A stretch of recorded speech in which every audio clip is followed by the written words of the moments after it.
today we've got DinoFam with us, and these gentlemen, they're going to tell us all about their project. So let's start with a quick introduction. My name's Garrett DeCastro, and I am the original founder of the DinoFam. Good morning. My name's Forrest. I go by Ananda online, and a lot of people have heard me on our Twitter Spaces shows that we do. And I work as the community manager for the DinoFam. What is DinoFam? Could you give us a background of the project? I wanted something that was utility driven, that really offered a diverse amount of utility and not just a PFP style project or even not just one utility. So we immediately started building in the sandbox. That was our first big investment. We bought a 3x3 estate, so 9 plots in the sandbox. We hired the land vault development team, and we just got going. We started building out what is now the land after time in the sandbox, which is complete up to this date. We have some improvements coming in, which we'll get into later. But it was, we were a little ahead of the game, right? Sandbox isn't quite open yet. So we were wondering, okay, what else do we want to do? We have this big estate in the sandbox. We have the cave, our full digital event concert venue. We have a community center. We have 3 games that are, play to earn capable when that ball gets rolling. But Sandbox just wasn't ready to open yet. So we were looking for the next opportunity. And we quickly discovered NFT Worlds, which is building on Minecraft. So they had a little more tools in the toolbox to be playing with now. Something we could give the community now, something we could actually play with and earn with and develop on immediately. So we jumped into that early December, actually. And we made the announcement that we were developing Dino World in NFT Worlds as a Christmas present to our community. So we took our first roadmap, smashed through that, jumped into a second roadmap, kind of smashed through that, still fine-tuning some things.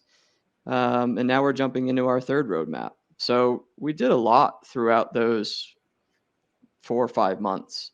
And everything really led up to this roadmap 3.0 that we just put out. And, I don't want to dwell too much on history. I just wanted to give everybody a little bit of a, where we've been, who I am, how invested I am, how much of a vision we have for this project, because I want to leave room to really talk about where we're going, because I think that's the important part.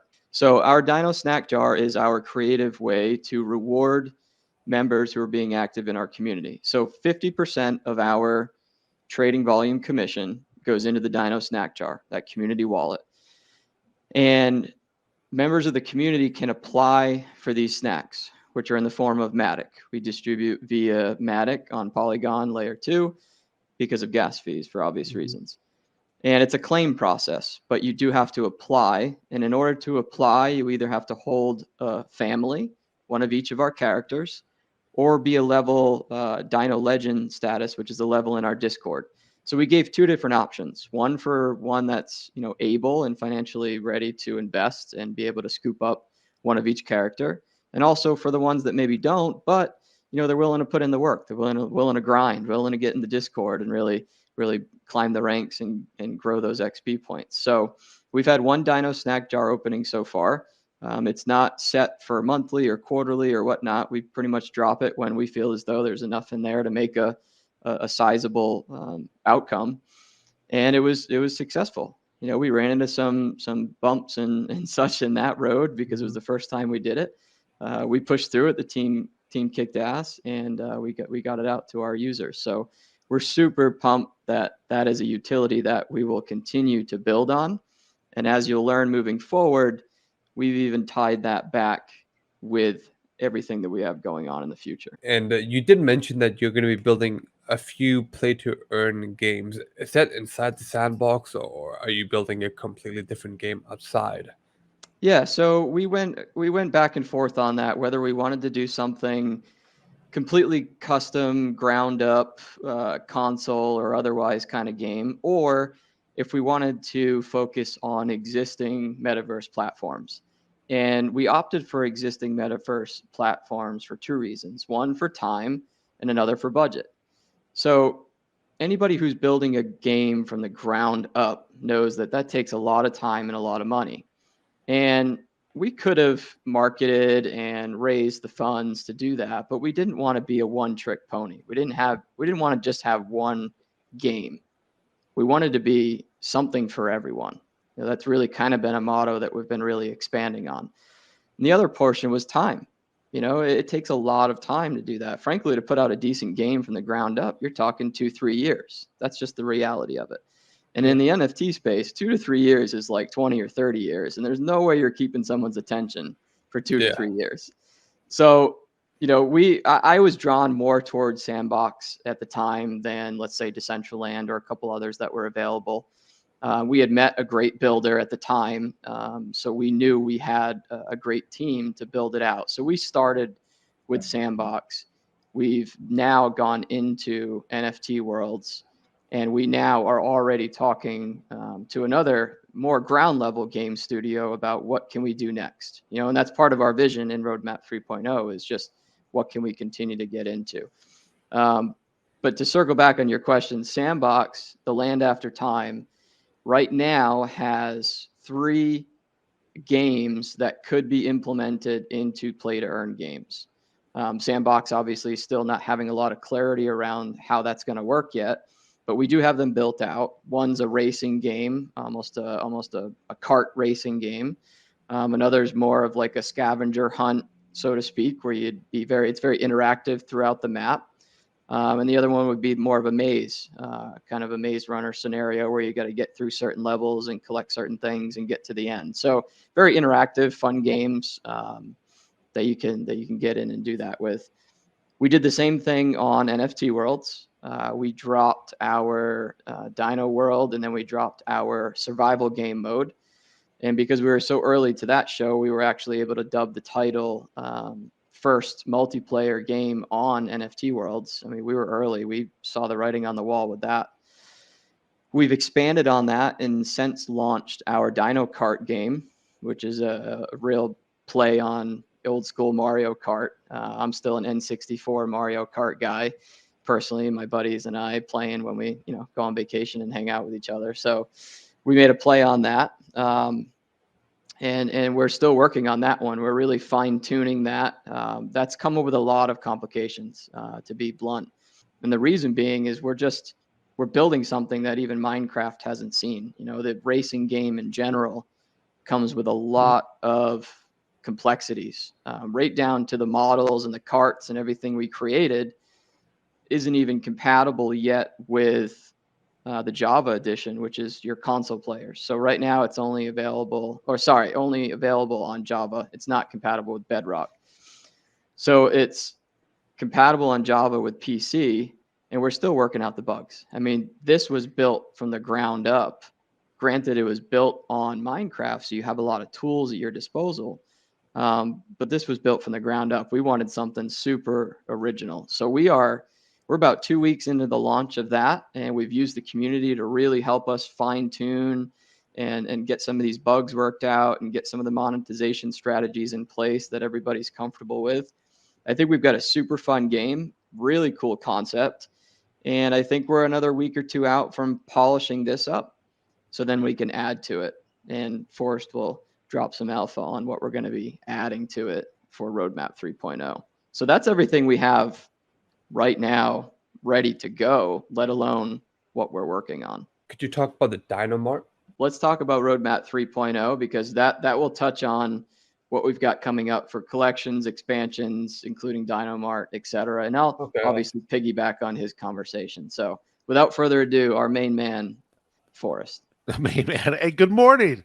Yeah, I had the camera off. Just want to say hello. I'm not hiding, but it also gives me a chance to show some of the evolution that's coming up. And a lot of the things that you're asking about, as crazy as it is from what we've talked about so far, is that we are really just getting started. Garrett has really talked about this long-term vision that we have to build and be in the forefront of multiple play to earn games. And I'm going to click this off so you can see, what we have coming next, and you can see it in the roadmap here as well, is our cave dinos. So you talked about the lore. We have this story that we're building of the dinos coming back from the past. They've been portaled here, and now they're in the future and reborn here on the Ethereum blockchain. But they're growing up, and they've started as bad baby dinos, and we really wanted to give that Genesis collection a lot of utility. And we've talked a lot about that, but really that's just the start, the foundation of the project that we are developing. And the hard part of this space is we want to over deliver and under promise, right? And so we can only talk about what we're ready to deliver on, and we have to ask people to kind of have the imagination of the unfolding Web3 NFT gaming space to see the potential of what we can do. And what we have here now is everybody who owns a Bad Baby Dino Genesis NFT is going to be able to now mint for free the cave dinos. Now, the cave, you can see it in the background here. I'm going to pop back in.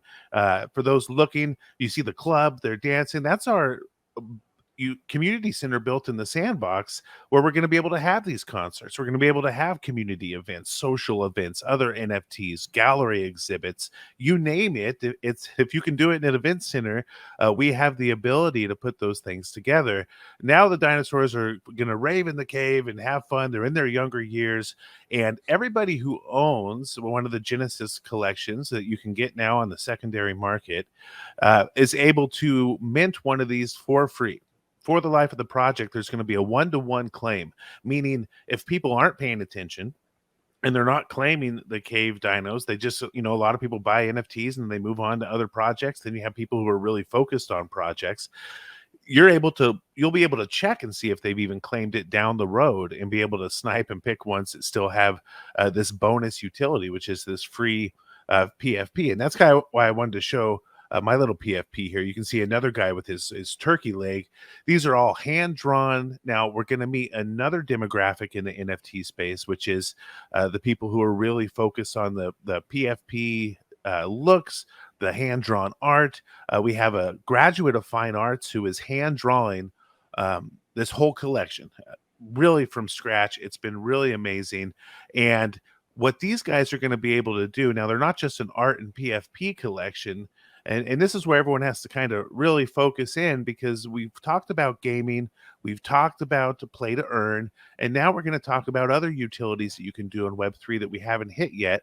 And one of them is the ability to stake. Now, for those who don't know, and just jump in if I'm going too long on this, but staking is the ability to essentially lock away your NFT, and while it's locked away, it earns token. And we are launching our egg token, which is a Ethereum based utility token.